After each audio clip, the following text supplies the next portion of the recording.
नमस्ते। आज मलाई एउटा मनको कुरा गर्न मन लाग्यो। के तपाईले कहिले याद गर्नु भएको छ हामीले दिनमा कति चिनी खाइरहेको छौं भनेर? हामीले के सोच्छौं भने हामीले खाने मिठाईमा मात्र चिनी हुन्छ भनेर। तर हामीले खाने खानेकुराहरू जस्तै कोल्ड ड्रिंक्स भयो, बेकरी आइटम्स, केकहरू भयो, जुस भयो, चकलेट भयो, चिया भयो, बिस्कुट्सहरू भयो, यी सबैमा सिन्थेटिक अथवा प्रोसेस चिनी पाइन्छ। म त के भन्छु भने यो सिन्थेटिक अथवा प्रोसेस चिनी हामीलाई जिन्दगीमा कहिले पनि नखाए पनि केही हुँदैन। हामीले खाने फलफुल जसमा हामीले नेचुरल सुगर पाउँछौं, प्राकृतिक सुगर, प्राकृतिक चिनी जसलाई हामी फ्रुक्टोज भन्छौं, यसमा सुगर मात्रै हुँदैन। यो सुगर सँगसँगै यसले हामीलाई फाइबर हुन्छ, त्यसमा भिटामिन हुन्छ, मिनरल हुन्छ र क्यालोरिज पनि दिन्छ, जुन हाम्रो शरीरको लागि असाध्यै फाइदाजनक छ।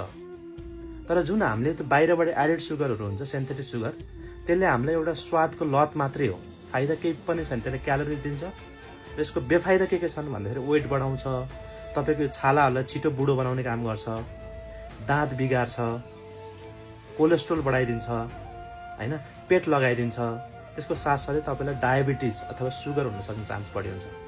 किन भन्दाखेरि हामीले जति बाहिरबाट सुगर धेरै खान्छौं त्यति नै हाम्रो बडीमा के हुन्छ, इन्सुलिनहरू स्पाइक हुन्छ, इन्सुलिन बढ्न थाल्छ र एउटा लेभलमा गएर इन्सुलिन रेजिस्टेन्स भइदिन्छ र डायबिटिज हुन सक्छ अथवा सुगर हुन्छ।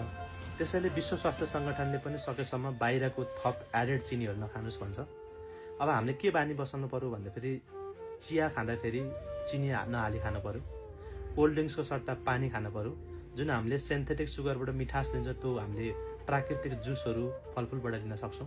अर्को भनेको याद गर्नुपर्ने कुरा, जहिले पनि खानेकुरा खानुभन्दा अगाडि प्याकेटको पछाडि लेखेको हुन्छ, लेबल गरेको हुन्छ, त्यहाँ लेखेको हुन्छ चिनी कति छ, सुगर भनेर लेखा हुन्छ।